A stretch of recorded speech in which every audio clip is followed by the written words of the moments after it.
Tudo bem? Professor Anderson Bento na área, né, com um novo visual. E nós vamos falar hoje de doenças infectoparasitárias, tá? Doenças causadas por micro-organismos patogênicos, que são as doenças infectoparasitárias, só que causadas agora por bactérias, ok? Vamos lá, pessoal. Bactérias são organismos unicelulares, procarióticos, que podem ser encontrados na forma isolada ou em colônia, né? E pertencem ao reino Monera. O reino Monera é representado pelas bactérias e pelas cianobactérias, também conhecidas como algas azuis, né? E esses organismos, eles são bem simples, só possuem uma única organela, que são os ribossomos, que está descrito aí, e o núcleo dele, por não ter a carioteca, aquela membrana que envolve o núcleo, o material genético está todo espalhado no núcleo, que a gente chama de nucleóide. Eles têm núcleo? Tem, só que o núcleo está todo espalhado no citoplasma. Aí nesse caso é um nucleóide, beleza? Vamos para as características das bactérias, vamos lá. Letra A. As bactérias possuem um único DNA circular disperso no citoplasma. Sim, o DNA bacteriano não está enrolado em proteínas. Fiquem atentos a isso. O DNA deles não está enrolado. O DNA bacteriano, na letra B, tá aí, não está associado a proteínas do tipo histona, como foi comentado. Letra C. Além do cromossomo único e circular, as bactérias apresentam pequenos filamentos duplos de DNA, denominada de plasmídios. Aí vem uma detalhe, os plasmídios são fragmentos de DNA duplo, DNA duplo simples, né? Só que o plasmídio, é bom lembrar que o plasmídio, ele é responsável por proporcionar resistência aos antibióticos. Então anotem, plasmídio promove resistência aos antibióticos. E o que são plasmídio? Pequenos filamentos de DNA duplos, né, que as bactérias apresentam. Letra D agora. Algumas bactérias possuem parede celular, então tem membrana plasmática e por fora a parede celular, que é composto por um carboidrato do tipo PEP, peptidoglicano, enquanto a parede celular dos vegetais é celulose, dos fungos é quitina, das bactérias peptidoglicano. Letra E. Podem formar esporos de resistência denominado de endosporos. Como assim, professor? Nós sabemos que as bactérias, elas são bem suscetíveis à questão ambiental. Eu vou dar um exemplo para vocês. A bactéria que causa o tétano, o Clostridium tetani, tá? Essa bactéria, ela é anaeróbica, ela não gosta de oxigênio. E o que mais nós temos nesse ar aqui, na composição do ar que a gente vive, é oxigênio. Não é o componente mais abundante, mas tem bastante. O mais abundante é o nitrogênio. Pois bem, essas bactérias, se entrarem em contato com o ar, elas morrem, porque é tóxico. Então elas formam o quê? Um endosporo, uma cápsula, para que elas possam viver nesse ambiente. Quando você se corta com metais ou algo que esteja contaminado com essa bactéria, esse esporo procura entrar o máximo possível dentro da sua carne e lá naquele ambiente agora com pouco oxigênio ela sai. Aí, meu amigo, já sabe, tétano, o nome da doença que a gente vai falar. Letra F. Podem apresentar um ou mais flagelos. Agora é bom lembrar, flagelos são formados a partir de centríolos. É uma organela. Bactéria tem centríolos, então esse flagelo é falso. A gente chama ele, né, cientificamente de undulipódios. Esse flagelo falso, ele é formado por uma proteína chamada flagelina, mas eles não têm origem como o flagelo do espermatozoide. Não é um flagelo verdadeiro, porque o verdadeiro tem que vir do centríolo. Ele é formado por uma proteína, flagelina. O nome, professor, undulipódios. Beleza? O intuito é falar das doenças, nós só falamos um pouco das características, mas vamos falar das doenças. Botulismo. Cara, o botulismo é uma bactéria anaeróbica, né?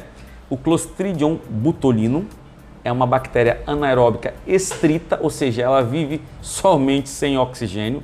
E onde eu posso encontrar ela? Geralmente em produtos enlatados. Quando você vê um produto enlatado estufado, tenha cuidado, que ele tem uma bactéria fazendo respiração anaeróbica, mas independente se é aeróbica ou anaeróbica, libera-se gás carbônico ao final do processo. Na lata fechada, o gás carbônico acaba expandindo a lata. Quando você abre a lata, faz assim, ó, pss, como se tivesse gás dentro dela. E tem, que é o gás carbônico. Então fique cuidado, não ingira esse alimento, tá? Forma de transmissão, intoxicação alimentar pela toxina botulínica. Geralmente em alimentos enlatados, com embalagens estufadas, apresentam a toxina, como eu falei. Sintomas, paralisia, fica tudo enrijecido.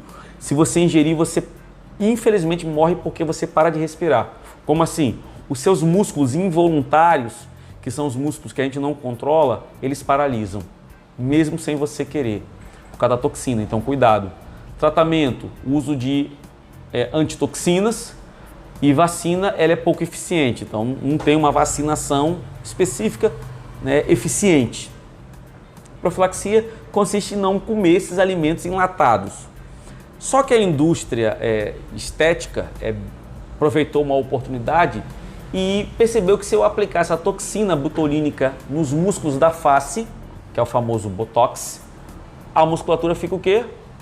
Enrijecida e não vai ter os famosos pés de galinha. Então as pessoas aplicam toxina botulínica. Se você vê, escute o que eu vou lhe falar. Se você vê alguma promoção de toxina botulínica, muito cuidado ao aplicar. Por quê, professor? Porque é caro. E normalmente, de tempo em tempo, acho que de 4 a 6 meses, você tem que reaplicar. E o valor ele é caro. Outro detalhe, depois que você aplica a toxina botulínica, é um caminho sem volta. Se você deixar de aplicar, a toxina perde a eficácia e aquele pezinho de galinha que estava bem discretinho, ele agora fica bem notório. Então é um caminho que normalmente não tem volta. Tem que ter cuidado e para manter é caro. Beleza? Esse é o Botox. O que acontece? Olha a imagem lá embaixo da mulher toda franzida a testa, olha. Olha a imagem toda esticada. Olha as cutis. Olha aquela vaca ali que ingeriu uma toxina botulínica e morreu asfixiada. Não conseguiu respirar. Então, muito cuidado com essa bactéria. Beleza? Hanseníase, a famosa lepra. Né? Lepra é aquela doença que vai consumindo todo o tecido. É uma bactéria. Tá? Bacilo de Hansen. Né? Tem esse nome aí, Mycobacillum leprae. Leprae, isso. Forma de transmissão, contato direto, pessoal. Pessoa com pessoa. Ou pelo ar. Após contatos íntimos e prolongados com o portador. Então não é que eu toquei, pronto, não. É contatos íntimos e prolongados, ok? Sintomas, aparecimento de manchas na pele e ulcerações e deformidades. E essas manchas, elas são insensíveis. Você pega uma agulha, dá aquele toquezinho com a agulha e a pessoa não tem sensibilidade naquele local. As lesões nas terminações nervosas, causando perda de sensibilidade lá em sintomas. Tratamento, uso de antibióticos na fase inicial, tá? A cura, se for diagnosticada, é tratada nas fases iniciais, como eu falei. Profilaxia, o cuidado, educação sanitária, tratamento imediato dos doentes, vacinar todas as pessoas e os familiares que tiveram um caso na família, né? E pessoas que convivem intimamente com o doente. A vacina é a BCG. Todo mundo toma, né? Essa vacina ela é bem distribuída pelo nosso Sistema Único de Saúde, então por isso que é raro você encontrar pessoas com hanseníase, ok? Lepra. Mas olha as imagens aí, cara. Olha a ponta dos dedos. A bactéria ela vai corroendo tudo, meu irmão, do tecido. Começa com aquelas manchinhas, mas vai evoluindo. A gente sabe que nós temos na Bíblia a história, né, de Jesus quando curou um leproso. Então o que acontece? As pessoas antigamente acreditavam que a lepra era como se fosse uma praga, um castigo. E jogavam, as famílias pegavam e afastavam mesmo, ou criavam afastadas num canto da casa, ou mandava para um local só para cuidar de leproso. E normalmente a igreja ela mandava algumas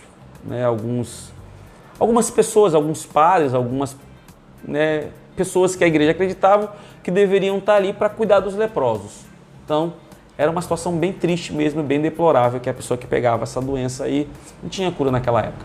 O antrax, que foi utilizado na guerra, né, do terrorismo biológico, né, o antrax muito famoso, é um pozinho que estava mandando para as casas das pessoas cartas, a pessoa abria para ver o que tinha, olhava, não tinha nada, mas acabava respirando aquele pó, o antrax, que estava dentro de um endosporo. Meu irmão, vamos ver o que acontece quando essa bactéria, essa bendita entra no organismo.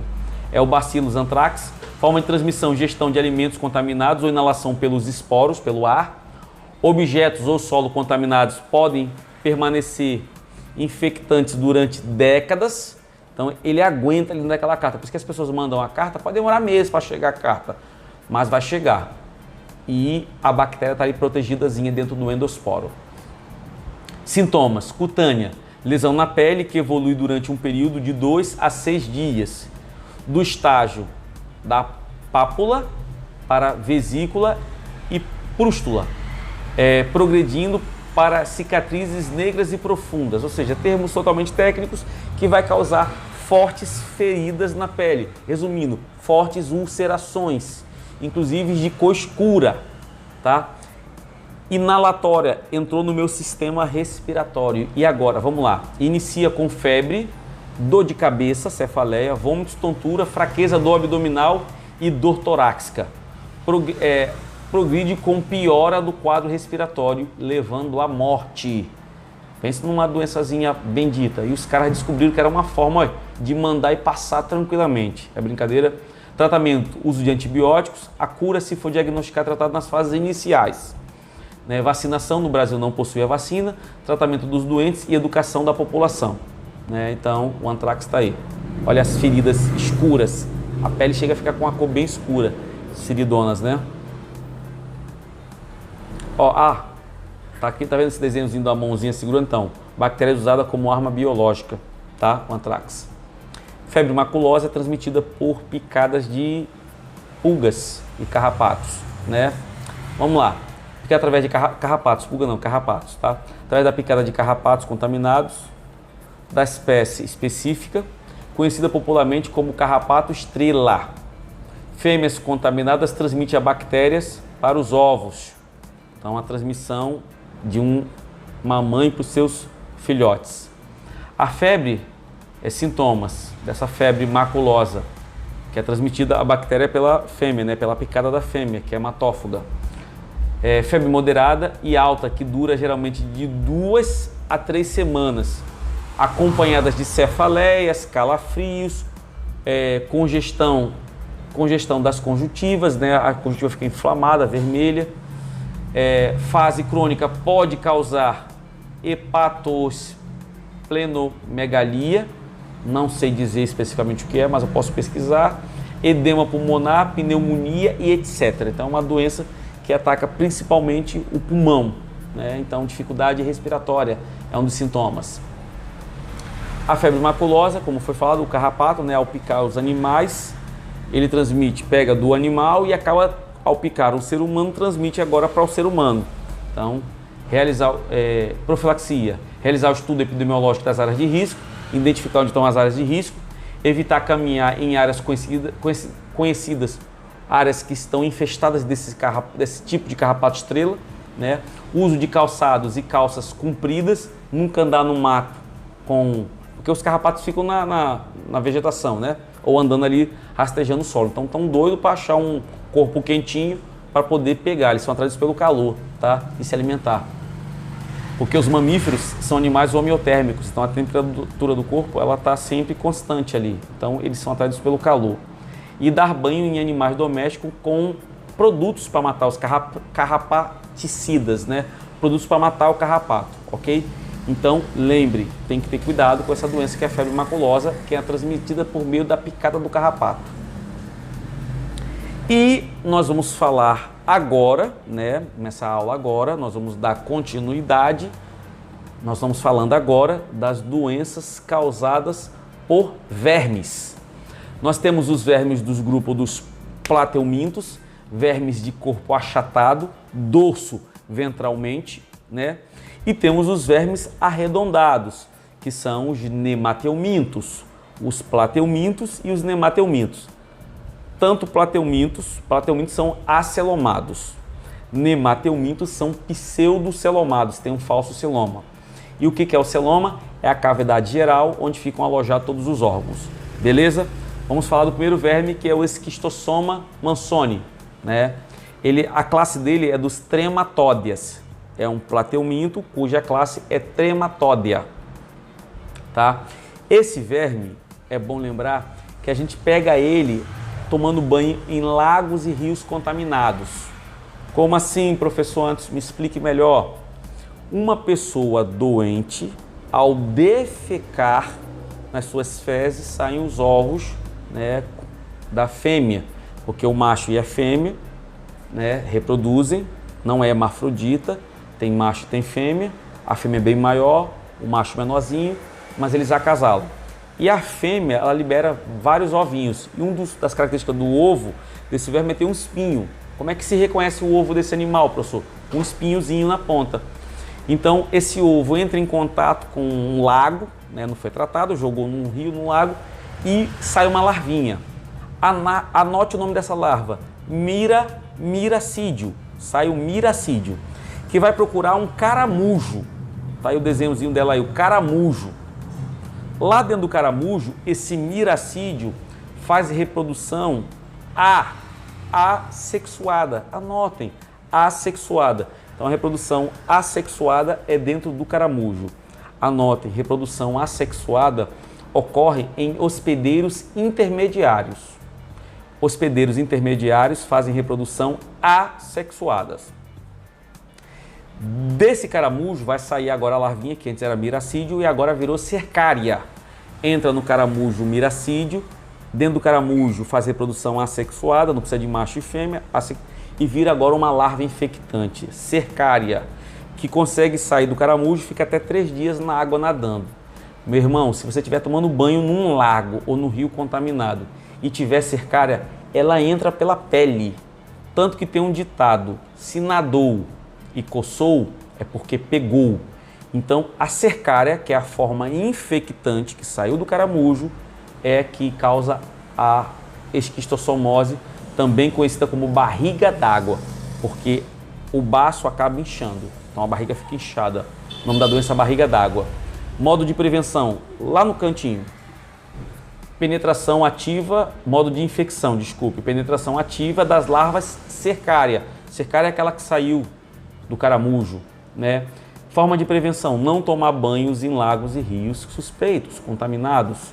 Eu, aqui em Aracaju, onde eu moro, né, tem um local, para quem conhece, chamado Lagoa dos Tambaquis. Eu já ouvi relatos de que nessa Lagoa dos Tambaquis são peixes que tem, né? Lá tem muitos casos de cercária, pessoas que pegaram essa doença, esquistossomose. Eu confesso a você que devido a esse relato, eu fiquei com medo de tomar banho e não tomei banho. Estive lá, achei muito bonitinho os peixes lindos, você dá ração para os peixes comem próximo de você, mas não entrei na água, ok? Por causa da cercária. Verdade, professor? Não sei, eu vi boatos. O segundo verme do grupo dos plateumintos é a tênia, conhecida como solitária. Veja que tem duas, a solion, suinon, ó a dica, e a saginata ou saginata, que é a do boi. Então, professor, deixa eu entender. Esses vermes, eles parasitam o homem, boi ou porco. A solion, no caso, é o porco. Ao comer carne de porco contaminada e mal passada, tem que estar mal passada, você adquire o cisticerco, né, que saiu do corpo do porco e veio pra gente.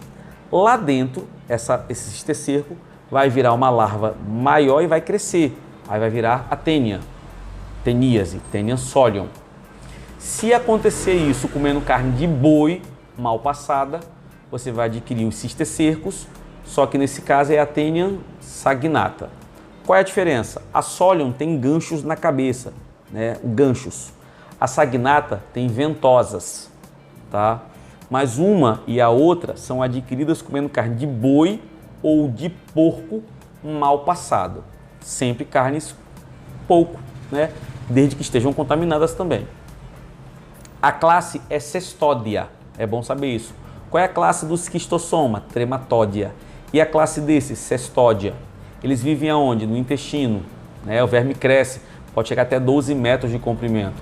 Tem uma história que dizem que se uma pessoa acordar em jejum, histórias, e tiver teníase e botar um copo de leite e inalar, puxar o ar e o verme sentir esse cheiro, diz que ele sai.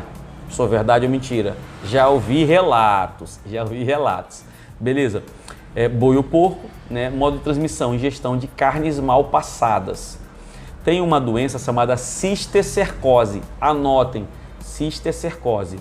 Ela é causada com tênia do porco, a Solium, sagnata não. Quando um homem contaminado contamina diretamente um outro homem, ou seja, um outro homem vai fazer o papel do porco. Professor, é mesmo? É. Nesse homem que está fazendo o papel do porco, o verme vai se instalar na carne do homem como se instalaria na carne do porco, formando aqueles nódulozinhos, as canjicas. E pode também formar esses nódulos no cérebro. Aí nós temos uma neurocisticercose. Então, na cisticercose, o homem contaminado contamina um outro homem. Na tênia do boi, isso não é possível. O homem só consegue contaminar o boi. Na tênia Solium, um homem pode contaminar um outro homem. Como assim, professor? Aqueles cuidados de higiene, né? Vai no banheiro, não lava a mão, depois manuseia o alimento e até mesmo ele mesmo se contaminar. O próprio homem pode se contaminar, né? Ao manipular esse alimento com a mão não lavada, ele entrou em contato com as fezes e aí contaminou ele mesmo ou uma outra pessoa que venha comer, né, esse alimento. Tá vendo lá embaixo lá? Desenho lá embaixo no cantinho. Ali é a esquistossomose, né? Ali é o esquistossoma. Você está vendo ali um macho e uma fêmea, os dois juntos. O fininho é o macho, a maiorzinha é a fêmea, tá? Vamos lá. E nós temos a cisticercose que eu falei, né? Que eu acabei de explicar, que está lá embaixo, que também é uma doença causada pela tênia Solium. Só que um homem contamina um outro homem, não tem um porco na jogada. Esse homem que está fazendo o papel do porco, que é o hospedeiro intermediário, é bom lembrar que o boi e o porco são hospedeiros intermediários. Por quê? Porque neles ocorre reprodução assexuada. E a reprodução sexuada é em nós, seres humanos. Hospedeiro definitivo, ok? Fiquem atentos. E agora nós temos as doenças causadas por vermes do tipo nemateumintos. Então, fiquem atentos, tá? Primeira doença, Ascaris lombricoide, a famosa lombriga. O que são Ascaris lombricoide? Lombriga. Né? Como é que se pega a lombriga? Gestão de água e alimentos contaminados. Esse verme, né, vai causar na pessoa fraqueza, porque você tem um parasita comendo boa parte daquilo que você ingere. Então, a sua absorção no intestino vai ser menor, porque você agora está alimentando um outro ser. É como se você tivesse gestante, só que de vermes, né? Então você acaba tendo que comer mais para poder alimentar a si e o verme. Complicado, né? Profilaxia, educação sanitária, saneamento básico, tratar as pessoas doentes. Tem remédios, né, para combater esse tipo de parasita, né? Tem o ascaridil, por exemplo, que é uma medicação que você toma alguns comprimidos e no outro dia você defeca esses vermes. Ou inteiro, normalmente eles saem fragmentados nas fezes, né?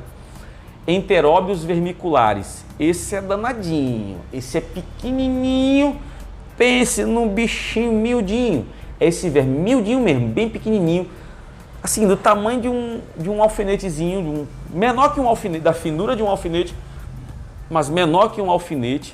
E a fêmea, ela costuma sair à noite da região do intestino e caminhar, meu irmão, sobre a região do ânus ali, naquela parte onde tem as pregas do ânus. Causa uma coceira, um desconforto absurdo. Então, as noites de pessoas que têm enteróbios vermiculares, que é o oxiurus, é uma coceira enjoada e irritante na região anal devido ao deslocar das fêmeas, né, naquela região ali. Doença, enteróbios vermiculares ou oxiurose, ingestão através de água e alimentos contaminados ou uma pessoa doente acaba contaminando todos da casa, que é o mais comum, que saem muitos ovinhos e lençol, toalha, tudo, aí contamina a casa toda, vira uma praga. Então tem que tratar todo mundo, não tem como tratar uma pessoa só. O tratamento é todos, até porque quando vai lavar roupa na máquina, cueca, mistura tudo, meu irmão, fica uma loucura, tá? Terceira doença, vamos lá. Ancilostoma duodenalis ou necato americano. amarelão, o nome da doença, que é o ancilostomose. Aí são duas formas, dois nomes científicos, tem o ancilostoma duodenale e o necato americanus. Professor, como é que se adquire essa doença? Andando descalço. É um verme que normalmente entra pelos pés, tá? Ele vai fazer todo um passeio como o Ascaris lombricoide. Ele passa pelo pulmão, ele passa pelo coração, sempre eles vão viver no intestino, ok? Mas antes de ir para o intestino, ele passa pelo pulmão, pelo coração, pelo estômago, ele dá uma viajada, tá? E fica na região específica que é o intestino.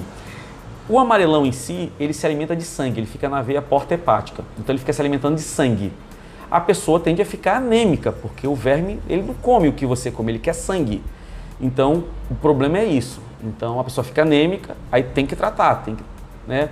O personagem clássico era o Jeca Tatu, de Monteiro Lobato, um autor brasileiro, um escritor famosíssimo.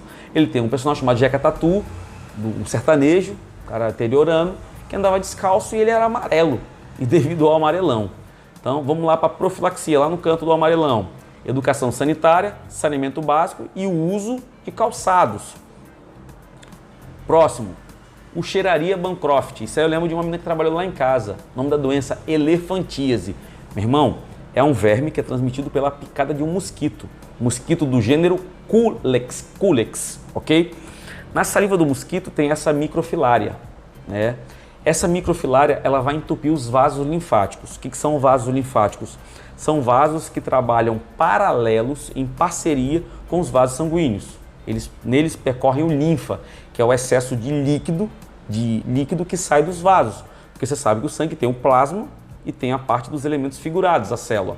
Parte desse plasma compõe o linfa, que o linfa tem plasma, né, e células. Qual é a célula? Glóbulos brancos. Tem glóbulos brancos. E são veias, não é artéria. São veias que transportam os vasos linfáticos que têm plasma e glóbulos brancos, né? O que acontece? O verme entope os vasos linfáticos. Então, todo mundo sabe que quando a gente faz uma cirurgia, eu fiz uma cirurgia, precisei fazer drenagem, porque ocorre edema, acúmulo de líquido na região do corte. Então, um fisioterapeuta vai lá e faz a drenagem. E tem mulheres que fazem essa massagem de drenagem para desinchar. Por quê, professor? Porque os vasos linfáticos têm que ser desobstruídos. E no caso desse verme, ele entope os vasos linfáticos, principalmente das extremidades. A perna, por exemplo, mama, testículo, braço. Aí, devido ao fato de o membro inchar, ficar inchado, lembrar uma pata de elefante, ficou o nome da doença elefantíase, tá? Uma associação. Mas o tratamento consiste numa cirurgia para extrair esses vermes dos vasos linfáticos, do interior dos vasos linfáticos, tá? Vamos lá, infecção. Penetração ativa das larvas na pele. Desculpe. Picada do mosquito do gênero Culex, como eu tinha falado. Controle dos mosquitos, tá? Professor, e a cura? A cura é cirurgia, não tem jeito. E o ancilostoma brasiliense, que é o último, que causa a doença conhecida como bicho geográfico. Essa você pega em areia de praia, com fezes de cão, por exemplo. O vermezinho fica andando nessa parte aqui, abaixo do tecido epitelial, né? Você consegue ver o andar dele, de um lado fica a listazinha, onde ele anda fica o caminho. E normalmente ele anda de forma desordenada e dá a ideia de que é um mapa, né? O andar dele sobre a sua pele. Você vê toda a trajetória que ele faz fica ali irritada, tem uma irritação, uma reação alérgica. Então, devido a esse fato, teve-se esse nome de bicho geográfico. Mas é um vermezinho que caminha de forma aleatória, tá? Professor, tem medicação? Tem medicação específica. E a gente sabe que animal não é para estar em praia, né? A gente sabe que é proibido. Cachorro, gato, tá na praia. Porque esses animais enterram as fezes ali. A gente acaba deitando naquela areia. E a contaminação, ela acaba ocorrendo. Penetração ativa, através da pele. Educação sanitária e evitar contato com a areia da praia, né? Na verdade, o correto é não levar animal para a praia, tá? Então, nós temos aí essas doenças, tá? E, enfim, acabamos. Espero que vocês tenham entendido, né? As doenças infectoparasitárias, nós falamos de vírus, bactérias, vermes, plateumintos e nematelmintos, tá bom? Um beijão e até a nossa próxima aula. Tchau, tchau.